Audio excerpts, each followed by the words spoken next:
The appointment of Rainbo Paita by the Provincial Executive Council to take up the Morobe governorship has triggered fresh debate over constitutional process and democratic mandate. After Governor Luther Wenge passed away, the provincial seat became vacant.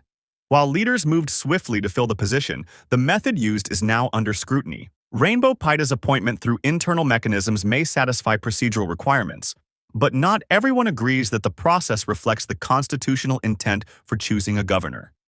Mathew Wenge, son of the late governor, has spoken out.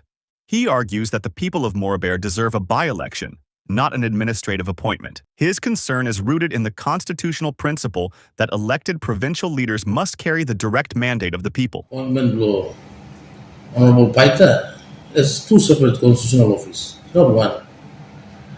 There's a provincial governor, which Assembly been appointing when there's a vacancy. Now Honorable Paita is in, and that is guided by the organic law of provincial government and local level government.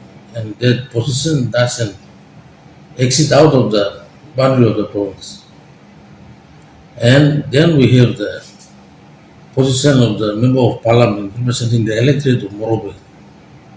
That's in Parliament. For Mathew and others who share his view, leadership legitimacy flows from voters casting ballots, not from internal votes among leaders.